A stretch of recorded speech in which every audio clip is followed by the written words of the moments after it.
आप लोग अवगत हैं कि 30 तारीख को एक गंभीर घटना घटी थी और जो दुर्भाग्यपूर्ण था कि इस तरह की घटना नहीं होनी चाहिए थी।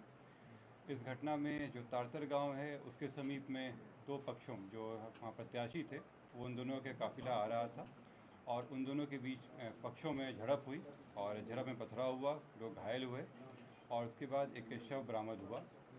उसमें जो दुलार चंद यादव हैं जो 75 वर्ष के रहने वाले हैं, उसी गांव के पास के रहने वाले हैं, उनका पूर्व में भी आपराधिक इतिहास रहा है, उनका शव बरामद किया गया।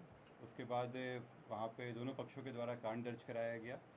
कांड दर्ज होने के बाद अनुसंधान प्रारंभ किया गया। पुलिस घटना की सूचना मिलते ही तुरंत पहुंची थी वहाँ पे और वहाँ से साक्ष्य भी इकट्ठे किए गए। घटनास्थल से कई जगह के फुटेज भी प्राप्त हुए जिससे क्या घटना हुई है उसके बारे में कई जानकारियाँ मिली। लोगों के गवाह भी सामने आए और उनकी गवाही भी ली गई। साथ ही कल मृतक का पोस्टमार्टम कराया गया, उससे भी हम लोगों को अहम सुराग मिले। जो अभी तक के अनुसंधान में आया उसमें उससे प्रतीत हुआ कि ये जो घटना हुई है ये आदर्श संहिता का उल्लंघन भी हुआ है। इसमें ये एक गंभीर मामला भी था। हम लोग इलेक्शन कमीशन के द्वारा निर्देशित भी किया गया था कि शांतिपूर्ण ढंग से इलेक्शन होना चाहिए और इसमें जब अनुसंधान किया गया तो पाया गया कि जो प्रत्याशी हैं वो वहाँ पे मौजूद थे, उनके सामने में घटनाएं हुई हैं और जो इस कांड के मुख्य अभियुक्त भी हैं अनंत सिंह, उनकी आज गिरफ्तारी बेड़ना गांव से किया गया है। इसमें हम लोग को जो जानकारी प्राप्त हुई थी, इनके दो सहयोगी भी इनके साथ में थे जो उस घटनास्थल पर भी थे और उनकी भी गिरफ्तारी की गई है। ये दो व्यक्ति हैं मणिकांत ठाकुर जो नदवा गाँव के रहने वाले हैं और दूसरा रंजीत राम जो लदमा गाँव के रहने वाले हैं। इस पूरे मामले में 3 लोगों की गिरफ्तारी हुई है। जो प्रत्याशी हैं अनंत सिंह, उनकी गिरफ्तारी हुई है। दूसरा मणिकांत ठाकुर जो नदवा गांव के रहने वाले हैं, बाढ़ थाना अंतर्गत। दूसरे रंजीत राम जो लदमा गांव के रहने वाले हैं। ये लोग भी उस घटनास्थल पर थे मौजूद। इन तीनों की गिरफ्तारी की गई है। इन तीनों को आगे मजिस्ट्रेट के सामने प्रस्तुत कराया जाएगा और आगे विधि सम्मत कार्रवाई की जाएगी। कार्तिकेय जी, बात जानना चाहते हैं कि पोस्टमार्टम रिपोर्ट में गोली लगने की बात हुई थी। कौन सा आर्म यूज किया गया, आप लोगों को ये पता लगा? गोली चली है तो कौन से बंदूक से चली है?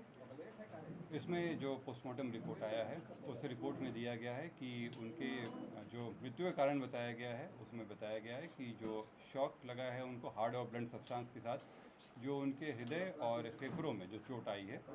इसके अतिरिक्त उनके पाँव में गोली का भी आया है, जिनको गोली मारी गई है। इस दोनों चीज़ों से स्पष्ट होता है कि ये हत्या का मामला है और चूँकि घटनास्थल पे कई लोग मौजूद थे, वहाँ के लोगों के बयान वगैरह से स्पष्ट हो रहा है, तो इस कारण इसमें गिरफ्तारी। गोली बरामद हुई? नहीं, इसमें गोली बरामद नहीं हुई है क्योंकि इसमें जो मृतक के पोस्टमार्टम में बचा कि एंट्री वुंड भी था और एग्जिट वुंड भी था। दोनों तरफ से हमला हुआ है, दोनों तरफ से जो आरोप लगाया, दूसरे पक्ष में गिरफ्तारी हुई क्या? इस मामले में अभी तक 3 गिरफ्तारियां हुई हैं। इसमें अन्य लोग भी हैं जिनकी गिरफ्तारियों के लिए रेड छापामारी चल रही है। जल्द ही उनको भी गिरफ्तार किया जाएगा।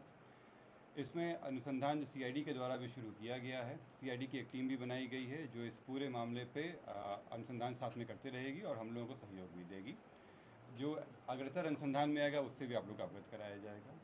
जो आप लोग द्वारा प्रश्न किया गया था कि दूसरे पक्ष पे क्या कार्रवाई हुई, तो आप लोगों को अवगत करा दें कि इसमें इस पूरे घटनाक्रम में कई चीज़ें हुई हैं। पहला कि जो आपस में जो दोनों पक्षों के बीच में मारपीट की घटना हुई थी, पत्थरबाजी हुई थी, उसका कांड दर्ज कराया गया है।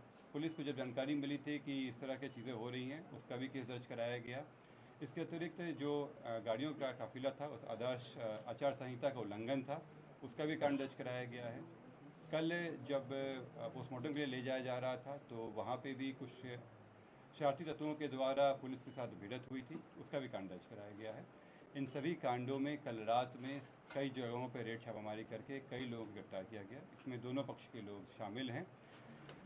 इसमें जो पुलिस के साथ हाथापाई हुई या तोड़फोड़ हुई या आपस में मारपीट हुआ, उन मामलों में गिरफ्तारियां हुई थी।